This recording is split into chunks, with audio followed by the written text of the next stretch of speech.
Hello everyone, myself Parul and I welcome you all to the online platform of Jogta Academy. Dear learners, as you all know, हमने एक series start की है जिसका नाम है science for all exams. इस series में हम साइंस सेक्शन को इस हिसाब से प्रिपेयर कर रहे हैं कि HPRC के द्वारा जितने भी वनडे एग्जाम्स कंडक्ट करवाए जाते हैं, जैसे कि पटवारी का एग्जाम हो गया, panchayat secretary, JOIT, JBT commission, secretariat clerk, sub inspector, Agniveer, police constable, इन सभी एग्जाम्स में पूछे जाने वाले साइंस सेक्शन को हम अच्छे से टारगेट कर पाएं। तो लास्ट वीडियो में हमने जो चैप्टर पढ़ा था वो था getting to know about plants. हमने उस चैप्टर में प्लांट्स के बारे में जाना था। हमने जाना था कि प्लांट्स में डिफरेंट पार्ट्स कौन कौन से होते हैं और साथ ही प्लांट्स में किस हिसाब से न्यूट्रिशन होती है। अब आज के इस चैप्टर में हम पढ़ेंगे रिप्रोडक्शन इन प्लांट्स, कि पौधों में रिप्रोडक्शन किस हिसाब से होती है। तो चलिए शुरू करते हैं हमारा आज का टॉपिक। सबसे पहले हम जानेंगे कि रिप्रोडक्शन क्या होता है। Reproduction simply the production of organisms that look similar to our self. अपने ही तरह के और ऑर्गेनिजम्स की प्रोडक्शन को कहा जाता है रिप्रोडक्शन। और प्लांट्स में मेजरली दो टाइप की रिप्रोडक्शन होती है। पहली है सेक्सुअल रिप्रोडक्शन और दूसरी है एसेक्सुअल रिप्रोडक्शन। अगर सिंपल शब्दों में हम समझें कि सेक्सुअल रिप्रोडक्शन क्या है, तो ऐसी रिप्रोडक्शन जिसमें हमें एक मेल और एक फीमेल पेरेंट की जरूरत पड़ती है उसे कहा जाता है सेक्सुअल रिप्रोडक्शन। और एसेक्सुअल रिप्रोडक्शन एक ही पेरेंट के द्वारा कंडक्ट करवाई जा सकती है। Sexual reproduction majorly flowering plants में होती है, क्योंकि जो भी फ्लावरिंग प्लांट्स होते हैं उनमें एक मेल रिप्रोडक्टिव पार्ट होगा और साथ ही एक फीमेल रिप्रोडक्टिव पार्ट होगा। तो सेक्सुअल रिप्रोडक्शन जो होती है वो फ्लावरिंग प्लांट्स में होती है, और जिन भी प्लांट्स में सेक्सुअल रिप्रोडक्शन होगी वो प्लांट्स सीड्स प्रोड्यूस करते हैं। सीड बनना इस बात की पुष्टि करता है कि इस प्लांट में सेक्सुअल रिप्रोडक्शन हुई है। So flowering plants produce seeds which are formed by the fusion of male and female gamete, and this is called sexual reproduction. Sexual reproduction में सीड्स बनते हैं, ये फ्लावरिंग प्लांट्स में होती है और ये मेल गैमेट और एक फीमेल गैमेट के फ्यूजन से होती है। बात की जाए अगर एसेक्सुअल रिप्रोडक्शन की, तो एसेक्सुअल रिप्रोडक्शन में फ्यूजन ऑफ मेल और फीमेल गैमेट, जो मेल गैमेट बनता है और फीमेल गैमेट बनता है, उनका फ्यूजन नहीं होता और ना ही इसमें सीड्स बनते हैं। इसमें केवल हमें एक पेरेंट की जरूरत पड़ती है। तो अब इन्हीं रिप्रोडक्शन के टाइप्स को हम डिटेल में पढ़ेंगे। सबसे पहले हम पढ़ेंगे एसेक्सुअल रिप्रोडक्शन। हमने बोला कि एसेक्सुअल रिप्रोडक्शन में हमें सिंगल पेरेंट की जरूरत पड़ती है और इसमें फ्यूजन ऑफ गैमेट्स नहीं होता। एसेक्सुअल रिप्रोडक्शन के मेजर जो टाइप्स हैं वो हैं बडिंग, फ्रेगमेंटेशन, स्पोर फॉर्मेशन और वेजिटेटिव प्रोपेगेशन। बडिंग का मतलब होता है मुकुलन। बडिंग का मतलब है कि प्लांट में सिंपली एक बड लगेगी और वही बड आगे चलकर उस मेन प्लांट से डी अटैच होकर एक नए ऑर्गेनिज्म के रूप में ग्रो करती है। और इसका बेस्ट एग्जाम्पल है यीस्ट में। यीस्ट जो होता है ये एक टाइप की फंगस होती है, ठीक है। तो यीस्ट में क्या होता है, अगर मैं ये एक यीस्ट का स्ट्रक्चर ले लूँ तो इसमें क्या होगा, एक बड बनेगी और आगे चलकर ये बड इस मेन प्लांट से अलग होकर एक नई बॉडी के रूप में ग्रो कर जाती है। नेक्स्ट टाइप ऑफ रिप्रोडक्शन है फ्रेगमेंटेशन। फ्रेगमेंटेशन का मतलब होता है, फ्रेगमेंट मीन्स टुकड़ा। अगर ये एक मेन प्लांट है, ठीक है, ये एक एल्गी है, एल्गी मतलब कि शैवाल। शैवाल प्लांट्स का ही एक टाइप होता है। तो अगर ये शैवाल है तो इस शैवाल का एक टुकड़ा ऐसे टूट जाएगा और आगे चलकर ये फ्रैगमेंट या फिर ये टुकड़ा एक नए प्लांट के रूप में ग्रो कर जाता है। तो इसमें हमें दो पेरेंट्स की जरूरत नहीं पड़ रही है और ना ही यहाँ पर फ्यूजन ऑफ गैमेट्स हो रहा है, तो इसीलिए ये एसेक्सुअल रिप्रोडक्शन का टाइप है। Fragmentation in some filamentous organisms such as spirogyra. Spirogyra एक टाइप की एल्गी ही होती है। The filament break up into 2 और मोर फ्रेगमेंट्स। ये जो मेन प्लांट बॉडी होती है ये दो या दो से ज्यादा फ्रेगमेंट्स में टूट जाती है और हर एक फ्रेगमेंट से एक नया ऑर्गेनिज्म बन जाता है। तो इसे कहा जाएगा fragmentation. Next type of asexual reproduction है स्पोर फॉर्मेशन। स्पोर्स जो होते हैं ये लोअर ऑर्गेनिजम्स में बनते हैं। स्पोर्स जनरली यूनिसेलुलर होते हैं, ठीक है। एक सेल के छोटे छोटे ऐसे स्ट्रक्चर्स होंगे जिनके बाहर से बहुत हार्ड कोटिंग होती है इनको एडवर्स क्लाइमेटिक कंडीशन से बचाने के लिए, ठीक है। स्पोर्स ज़्यादातर मॉसेस, फर्न्स, फंगस, ठीक है, ये ब्रायोफाइट्स जो होते हैं इनमें, या फिर फंगस जो होती है इनमें लगते हैं। और ये जो स्पोर्स होते हैं ये जनरली स्मॉलर इन साइज होते हैं। ज़्यादातर स्पोर्स यूनिसेल्युलर ही होते हैं, ठीक है। इनके बाहर से थिक वॉल्स होगी, और क्या होता है कि ये जो थिक वॉल्स होती है ये इनको एडवर्स क्लाइमेटिक कंडीशन से बचाती है।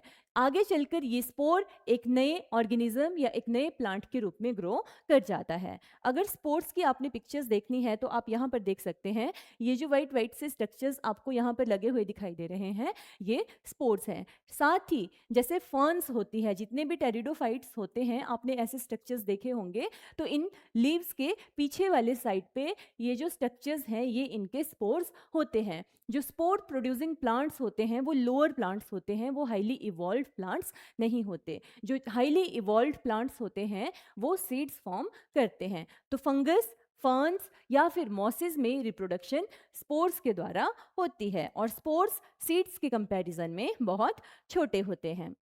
नेक्स्ट है वेजिटेटिव प्रोपेगेशन। प्लांट्स के वेजिटेटिव पार्ट्स में आ जाती है उसकी स्टेम, उसके लीव्स, उसके रूट्स, जबकि उसके रिप्रोडक्टिव पार्ट्स में आता है उसका फ्लावर।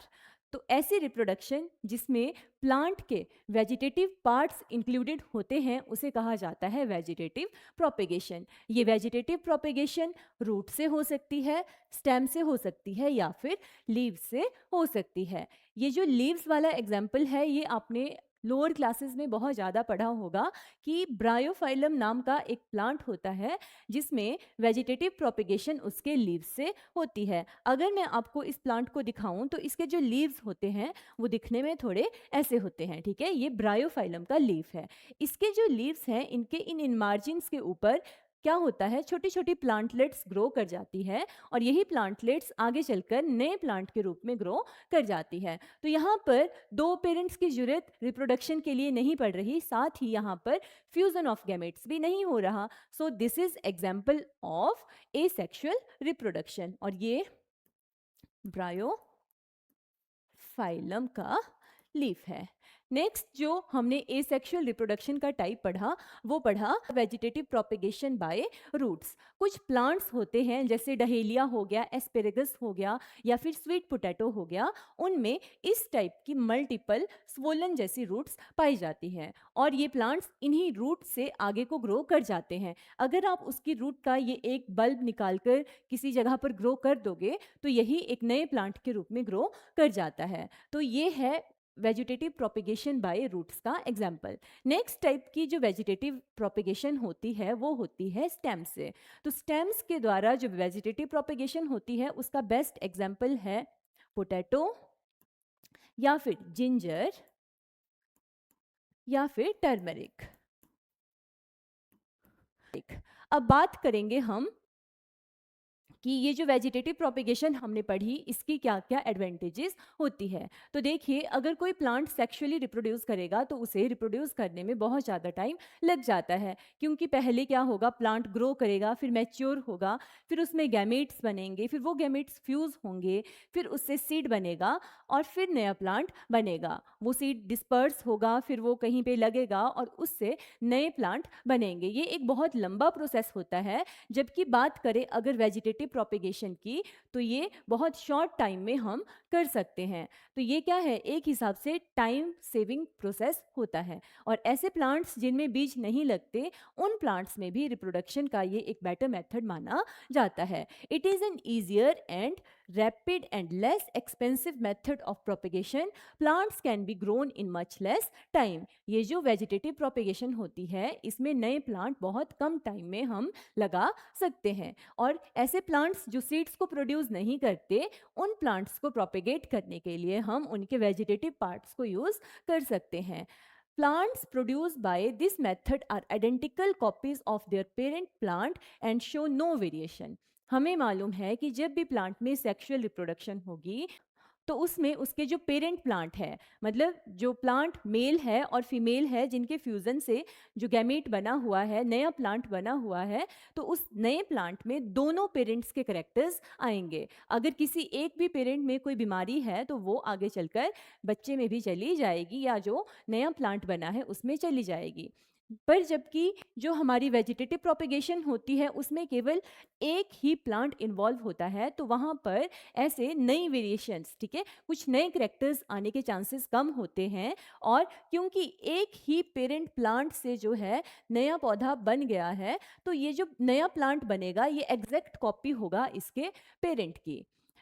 ऐसे प्लांट्स जो सीड्स प्रोड्यूस नहीं करते या जिनमें वाइएबल सीड्स नहीं बनते, उनमें ये रिप्रोडक्शन का या प्रोपेगेशन का एक बहुत अच्छा मेथड माना जाता है, जैसे कि बनाना हो गया, शुगर केन हो गया, स्वीट पोटैटो हो गया, रोज़, जैस्मिन, ठीक है। इन सभी प्लांट्स में क्योंकि ये वाइएबल सीड्स प्रोड्यूस नहीं करते, तो इन सभी प्लांट्स में ये प्रोपेगेशन या फिर रिप्रोडक्शन का एक अच्छा मेथड माना जाता है। क्या? Vegetative reproduction. Next is sexual reproduction in flowering plants.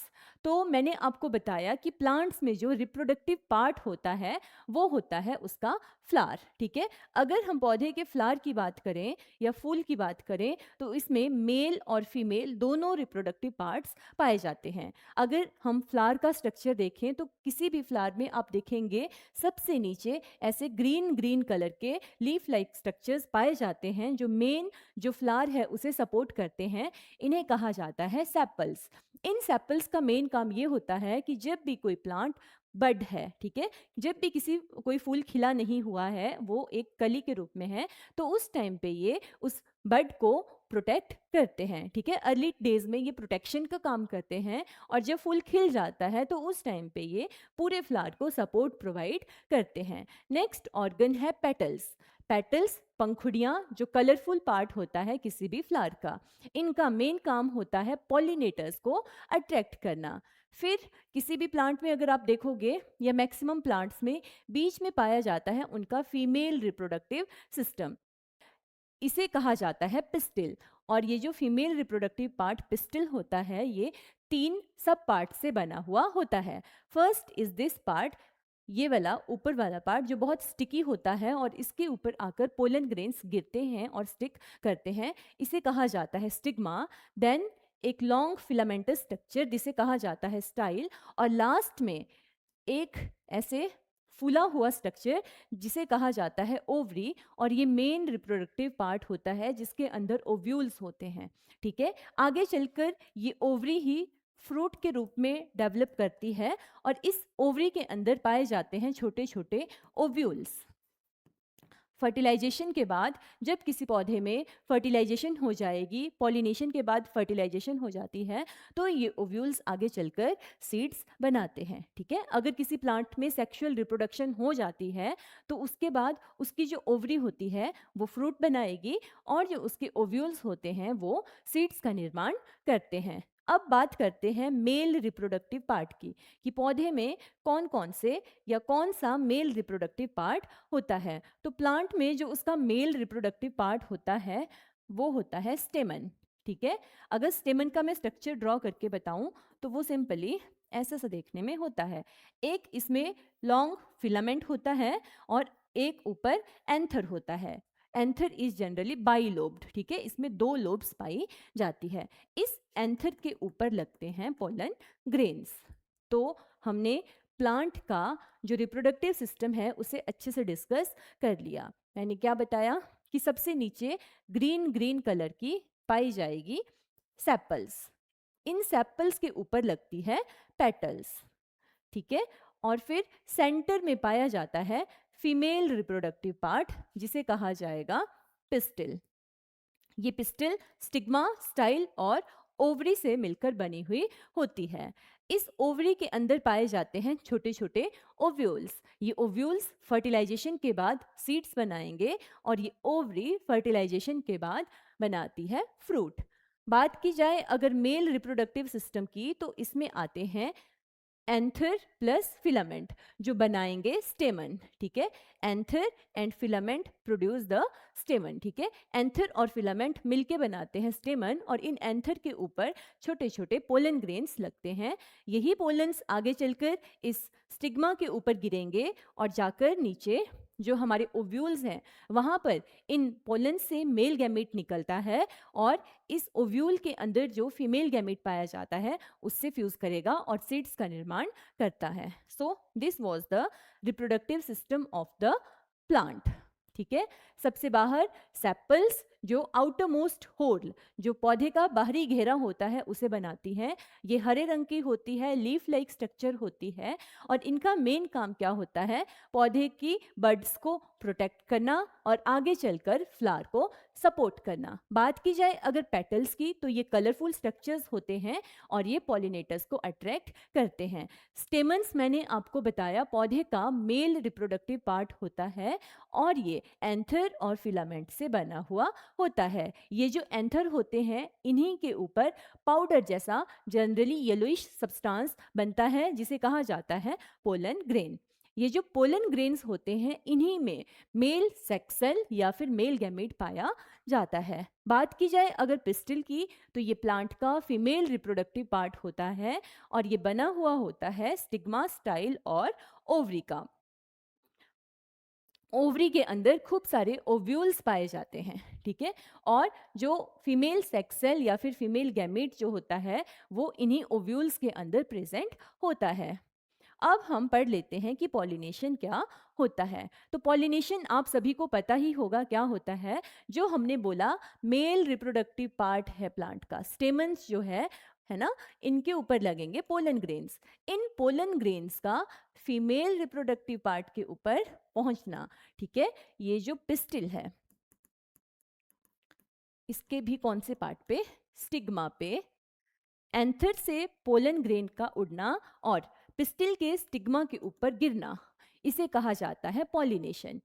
Pollination जो होती है ये दो टाइप की होती है, सेल्फ पॉलिनेशन और क्रॉस पॉलिनेशन। एज्यूम कीजिए कि एक प्लांट है जिसके ऊपर खूब सारे फ्लावर्स लगे हैं, तो एक कंडीशन तो ये हो सकती है कि उसी फ्लावर के एंथर से उड़ के उसी फ्लावर के पिस्टिल के ऊपर जाकर पोलन ग्रेन्स गिर जाते हैं। एक ही फूल है, उसी के एंथर से उड़ के उसी के एंथर से उड़ के उसी के स्टिग्मा के ऊपर फ्लावर गिर गए, तो ये होगी सेल्फ पॉलिनेशन, ठीक है। सेम फ्लावर में अगर हो रही है।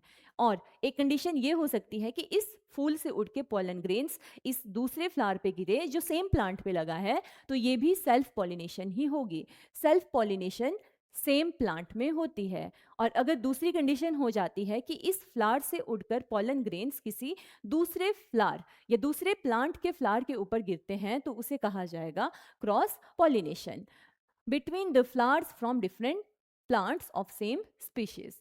क्रॉस पॉलिनेशन में दो डिफरेंट प्लांट्स होते हैं, जबकि सेल्फ पॉलिनेशन में प्लांट हमारा सेम रहता है। Cross pollination often involve various external agencies. अब जब एक प्लांट से उड़कर किसी दूसरे प्लांट के ऊपर पोलन ग्रेन्स पहुंच रहे हैं, तो इस चीज़ के लिए उन्हें अलग अलग एजेंसीज की जरूरत पड़ती है, क्योंकि जो पोलन ग्रेन्स होते हैं वो सेल्फ मोटाइल नहीं होते, वो किसी ना किसी एजेंसी के द्वारा वो हवा से, पानी से, किसी और इंसेक्ट से उड़कर दूसरी जगह पर पहुंचते हैं। और ज़्यादातर जो पॉलिनेटर का काम करते हैं वो होते हैं इंसेक्ट्स। नेक्स्ट है फर्टिलाइजेशन। फर्टिलाइजेशन का मतलब होता है मेल गैमेट का फीमेल गैमेट से मिलना या फ्यूज करना, ठीक है। हमने बोला कि जो एंथर है, एंथर के ऊपर पोलन ग्रेन्स लग रहे हैं, इन पोलन ग्रेन्स के अंदर होता है मेल गैमेट, और जो फीमेल रिप्रोडक्टिव पार्ट है पिस्टिल है, इसके अंदर ओवरी के अंदर ओव्यूल्स पाए जाते हैं। इन ओव्यूल्स के अंदर होता है फीमेल गैमेट। ये पोलन ग्रेन उड़ के स्टिग्मा के ऊपर जाएगा by the process of pollination. अब क्या होता है कि यहाँ से एक ट्यूब बनती है नीचे को जिसे कहा जाता है पोलन ट्यूब। इस पोलन ट्यूब से जो मेल गैमेट होता है वो नीचे फ्यूज करके आता है और इस ओव्यूल के अंदर एंटर करके फीमेल गैमेट से फ्यूज करता है, जिसे कहा जाता है फर्टिलाइजेशन। और फर्टिलाइजेशन का रिजल्ट ये होता है कि सीड्स बनते हैं, और यही सीड आगे चलकर नए प्लांट के रूप में जर्मिनेट करता है, और यही हमारी सेक्सुअल रिप्रोडक्शन होती है। फर्टिलाइजेशन क्या होता है? फ्यूजन ऑफ, मिलना किसका? मेल गैमेट का फीमेल गैमेट के साथ, ठीक है। और अगर फर्टिलाइजेशन हो जाती है that means it is sign of sexual reproduction. जिन भी प्लांट्स में फर्टिलाइजेशन हो रही है इसका मतलब है उनमें सेक्सुअल रिप्रोडक्शन हो रही है, ठीक है। तो इसमें क्या क्या स्टेप्स होते हैं? Pollen grain lands on the stigma during pollination. Pollination के द्वारा पोलन ग्रेन एंथर से उड़कर स्टिग्मा के ऊपर एंटर करता है या स्टिक करता है। फिर क्या होता है? The pollen grain forms a pollen tube. Pollen grain एक पोलन ट्यूब बनाता है, ठीक है। The pollen tube travels through the style to the ovary. इस पार्ट को हमने कहा था स्टाइल। पोलन ट्यूब स्टाइल से होती हुई ओवरी तक जाती है। The male gamete move through the pollen tube into the ovule. फिर ये जो मेल गैमीट है ये इस पोलन ट्यूब से आएगा और ओव्यूल के अंदर एंटर कर जाता है। One male gamete fuse with the egg cell and forms the zygote. और जो मेल गैमीट होता है वो इस ओव्यूल के अंदर पाए जाने वाले फीमेल गैमीट या फिर एग के साथ फ्यूज करता है और जाइगोट बनाता है। The zygote develops into embryo और बेबी प्लांट। और फिर ये जो ओव्यूल है, ठीक है, इसके अंदर जो जाइगोट बनेगा वो एम्ब्रियो के रूप में डेवलप कर जाता है। और इस ओव्यूल को हम बोल देते हैं आगे चलकर आफ्टर फर्टिलाइजेशन कि ये पौधे के सीड्स हैं या सीड है। तो सीड के अंदर क्या होता है? डेवलपिंग एम्ब्रियो, पौधे का डेवलप करता हुआ एम्ब्रियो। अब फर्टिलाइजेशन के बाद क्या क्या होगा? ये जो ओवरी होगी, ठीक है, ये ओवरी कन्वर्ट हो जाती है फ्रूट में। ये जो इसके अंदर पाए जाने वाले ओव्यूल्स होते हैं इनसे बन जाते हैं सीड्स, ठीक है। और जो जाइगोट होता है, जो मेल और ये जो यहाँ से मेल गैमेट गया था और फीमेल गैमेट यहाँ पर था, इनके फ्यूज होने से क्या बना था? जाइगोट। वो जाइगोट डेवलप करके आगे एम्ब्रियो के रूप में डेवलप कर जाता है। तो ये थी फर्टिलाइजेशन। अब फर्टिलाइजेशन के बाद पौधों में सीड्स बन जाएंगे और फ्रूट्स बन जाएंगे, ठीक है। तो क्या होता है कि जो प्लांट के अंदर सीड्स बनते हैं वो अलग अलग एजेंसीज के द्वारा अलग अलग नए नए प्लेसेस में भेजे जाते हैं या ट्रांसपोर्ट किए जाते हैं। आपने देखा होगा कि अगर ये एक पेरेंट प्लांट है, ये एक आम का पेड़ है, तो उसी के नीचे सारे बीज नहीं उग जाते। जो बीज होते हैं वो बंदर या कोई और एजेंसी, ठीक है, ह्यूमंस या कोई बर्ड्स, वो उन बीजों को जो मेन प्लांट है, जो पेरेंट प्लांट है, उससे लेकर अलग अलग जगहों में ले जाते हैं। इसी प्रोसेस को कहा जाता है seed dispersal. Seed dispersal is the process by which seeds, जो पौधे के बीज होते हैं, आर स्कैटर्ड और moved away from the parent plant, ठीक है। और ये एक क्रूशियल या इंपॉर्टेंट स्टेप होता है आफ्टर सीड फर्टिलाइजेशन। कभी भी ऐसा नहीं होगा कि seeds do not germinate usually right under the parent plants. Generally जो सीड्स होते हैं वो कभी भी पेरेंट प्लांट के नीचे ही जर्मिनेट नहीं कर जाते। सीड डिस्पर्सल क्यों होता है प्लांट्स में? क्योंकि अगर सीड डिस्पर्सल नहीं होगा तो एक ही जगह पर बहुत सारे प्लांट्स लग जाएंगे, ठीक है, ओवर क्राउडिंग हो जाएगी, जिससे कि कंपटीशन स्टार्ट हो जाएगा वाटर के लिए, मिनरल्स के लिए, सनलाइट के लिए, ठीक है। इन्हीं प्लांट्स में आपस में कंपटीशन स्टार्ट हो जाएगा। तो ये कंपटीशन को अवॉइड करने के लिए ही प्लांट्स सीड्स को डिस्पर्स करते हैं। साथ ही हर एक स्पीशीज चाहती है कि वो नए नए हैबिटेट्स को इन्वेड करे, तो इसलिए भी अपनी प्रजाति को अलग अलग नए नए हैबिटेट्स में पहुंचाने के लिए भी प्लांट्स सीड डिस्पर्सल का सहारा लेते हैं। अब अलग अलग एजेंसीज हैं या अलग अलग तरीके हैं जिनके द्वारा सीड डिस्पर्सल हो सकता है, जिसमें पहला है विंड के द्वारा। कुछ बीज ऐसे होते हैं जो हवा में उड़ के एक स्थान से दूसरे स्थान तक चले जाते हैं। तो जो भी बीज हवा के सहारे एक स्थान से दूसरे स्थान तक जाएंगे वो लाइट वेट होंगे, ठीक है, उनका वेट बहुत कम होगा, उनमें विंग्स हो सकते हैं, ठीक है। अगर ये बीज है तो इसमें ऐसे जैसे विंग्ड जैसे स्ट्रक्चर्स पाए जा सकते हैं, या फिर जो बीज होंगे वो कैसे होंगे, हेयरी होंगे, ठीक है, उनमें ऐसे हेयर लाइक स्ट्रक्चर्स पाए जा सकते हैं ताकि बीज उड़ के नई जगहों पर जा पाए, ठीक है। इसके एग्जाम्पल्स हैं, विंग्ड सीड्स के एग्जाम्पल है ड्रमस्टिक या मोरिंगा या फिर मैपल। हेयरी लाइट सीड्स के एग्जाम्पल है ग्रासेस, आक, मैडर, कैलोट्रोपिस या फिर सनफ्लावर। इनके मैं इमेजेस आपको अभी आगे दिखाती हूँ, ठीक है। और बोल रहे हैं कि जो भी ऐसे प्लांट्स होते हैं जो विंड के द्वारा अपने सीड्स को डिस्पर्स करते हैं, उनके बीज या तो विंग्ड होते हैं, हेयरी होते हैं, या फिर उनमें पैराशूट लाइक स्ट्रक्चर्स पाए जाते हैं ताकि वो अलग अलग जगहों पर उड़कर जा सके। अब देखो, हमने पढ़ा था मोरिंगा, ठीक है, जिसके लाइट वेट सीड्स होते हैं, या फिर मैपल जिसके सीड्स में देखो विंग लाइक स्ट्रक्चर्स पाए जा रहे हैं, और कैलोट्रोपिस जिसके सीड्स के बाहर से हेरी स्ट्रक्चर्स या हेरी आउटग्रोथ्स पाई जा रही है, जो इसको अलग अलग जगहों पर विंड की सहायता से उड़कर पहुंचने में मदद करती है। नेक्स्ट है, कुछ बीज पानी की सहायता से भी नए नए एरियाज में चले जाते हैं, और वाटर के द्वारा ज़्यादातर वही सीड्स डिस्पर्स होंगे जिनके प्लांट्स रिवर, सीज या कोस्टल एरियाज के अराउंड लगते हैं। इसका बेस्ट एग्जाम्पल हो जाता है कोकोनट। और जो भी प्लांट्स वाटर की सहायता से अपने बीजों को डिस्पर्स करते हैं, उनके जो सीड्स होते हैं वो स्पॉन्जी और फाइब्रस कोट के द्वारा बाहर से कवर्ड होते हैं, और ये सीड्स तैर कर नई नई जगहों में चले जाते हैं। डिस्पर्सल बाय वाटर का जो हमने एग्जाम्पल पढ़ा, दैट इज कोकोनट। अब कुछ बीज ऐसे भी होते हैं जो एनिमल्स के द्वारा अलग अलग जगहों में डिस्पर्स किए जाते हैं, जैसे आपने ऐसे प्लांट्स ज़ैंथियम या फिर यूरिना देखे होंगे, जो ज़्यादातर हमारे कपड़ों के ऊपर, या जो डॉग्स होते हैं, काउज होती हैं, उनकी स्किन के ऊपर, जो उनके बाल होते हैं उनके ऊपर चिपक जाते हैं, और एक जगह से दूसरी जगह पर ये से डिस्पर्स हो जाते हैं। सो सीड्स या fruits have special adaptation to stick to animal bodies और बी ईटन। कई बारी एनिमल्स से डिस्पर्शन होने का एक तरीका ये भी होता है कि क्या होता है, इंटरनल डिस्पर्सल, जैसे कुछ एनिमल्स क्या करेंगे, प्लांट्स को या फ्रूट्स को खा लेंगे, तो उनके बीज उनके डाइजेस्टिव सिस्टम में चले जाते हैं। फिर जब वो एनिमल किसी अलग हैबिटेट में जाकर अपना जो वेस्ट है उसको एक्सक्रीट करेगा, तो वो बीज वहाँ पर पड़ जाएंगे और आगे चलकर ग्रो कर जाते हैं। ऐसे बीज जिनमें इंटरनल डिस्पर्सल होता है थ्रू डाइजेशन, वो बीज बहुत ही हार्ड कोटिंग उनके ऊपर पाई जाती है, ताकि जो एनिमल्स का डाइजेस्टिव जूसेस हैं वो भी उनको डिग्रेड ना कर पाए या इन बीजों को डाइजेस्ट ना कर पाए।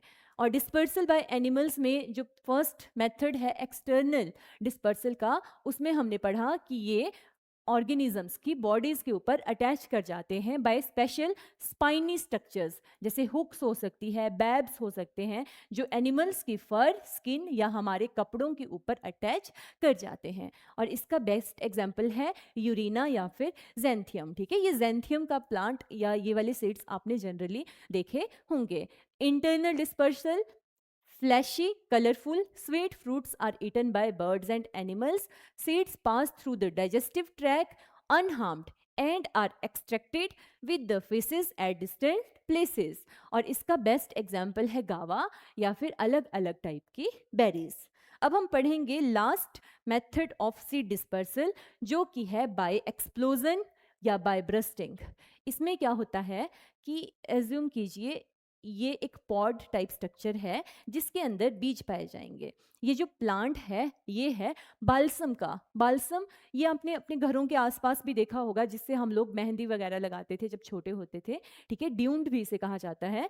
तो इसमें क्या होता है, या लेडी फिंगर के अंदर भी कई बारी ये वाली रिप्रोडक्शन, ये वाली सी डिस्पर्सल देखी जाती है। एज्यूम कीजिए ये लेडी फिंगर है, तो कुछ टाइम बाद जब इसके सीड्स अच्छे से मैच्योर हो जाते हैं, तो ये जो इसका आउटर कोट होता है ये ड्राई हो जाता है, और फिर एक जोर के एक्सप्लोजन के साथ ये ब्रस्ट करता है, जिससे क्या होता है, इसके बीज अलग अलग डिस्टेंट प्लेसेस में उड़कर चले जाते हैं। और यही जो टाइप ऑफ डिस्पर्सल है ये इस बाल्सम में भी देखा जाता है, बाय एक्सप्लोजन या फिर by bursting. Fruit burst suddenly with a jerk when dry, throwing seeds away from the parent plant। जब सीड अच्छे से मैच्योर हो जाते हैं तो इसका जो आउटर कोट होता है फ्रूट का, ये ड्राई हो जाता है और ये एक जोर के झटके या एक्सप्लोजन के साथ ब्रस्ट करता है और इसके बीजों को दूर दूर अलग अलग जगहों पर फेंक देता है। और इसके बेस्ट एग्जाम्पल्स हैं कैस्टर, बाल्सम या फिर sometimes it occur in lady finger. तो ये था हमारा कंप्लीट चैप्टर, जिसमें हमने सबसे पहले पढ़ा कि प्लांट्स में रिप्रोडक्शन कौन कौन से दो तरीकों से होती है। पहला था एसेक्सुअल रिप्रोडक्शन और दूसरा था sexual reproduction. Asexual reproduction single parent की मदद से होती है, जबकि सेक्सुअल रिप्रोडक्शन में हमें दो पेरेंट्स की जरूरत पड़ती है। एसेक्सुअल रिप्रोडक्शन प्लांट्स में अलग अलग तरीकों से हो सकती है, जिसमें हमने बडिंग पढ़ा जिसका एग्जाम्पल यीस्ट था, फ्रेगमेंटेशन पढ़ा जिसका एग्जाम्पल स्पाइरोगायरा था, फिर हमने पढ़ा vegetative propagation by stem, by roots and by leaves. By leaves का बेस्ट एग्जाम्पल हमने पढ़ा ब्रायोफिलम, बाय स्टेम में हमने पोटैटो पढ़ा, बाय रूट्स में हमने पढ़ा एस्पेरेगस या फिर डहेलिया या फिर स्वीट पोटैटो। फिर हमने सेक्सुअल रिप्रोडक्शन के बारे में पढ़ा, जिसमें हमने प्लांट का जो फ्लावर है उसका स्ट्रक्चर डिटेल से पढ़ा, पॉलिनेशन के बारे में, सेल्फ पॉलिनेशन और क्रॉस पॉलिनेशन के बारे में हमने पढ़ा। हमने फर्टिलाइजेशन जाना कि फर्टिलाइजेशन होता है fusion of male and female gamete. हमने फर्टिलाइजेशन की प्रोसेस को भी डिटेल से पढ़ा। फिर हमने फॉर्मेशन ऑफ सीड पढ़ा और ये भी जाना कि सीड्स का डिस्पर्सल अलग अलग तरीकों से कैसे कैसे होता है और सीड डिस्पर्सल क्यों हमारे लिए जरूरी होता है। So this was everything about this topic reproduction in plants. अब आगे आने वाली वीडियो में हम पढ़ेंगे एनिमल्स के बारे में। ठीक है, एनिमल्स में किस हिसाब से न्यूट्रिशन होता है, किस हिसाब से रिप्रोडक्शन होती है, यही सारी चीज़ें अब हम एनिमल्स में पढ़ेंगे। तो अगर वीडियो आपके लिए हेल्पफुल रहा है तो वीडियो को लाइक करें और साथ ही अपने फ्रेंड्स के साथ शेयर करें। Thank you.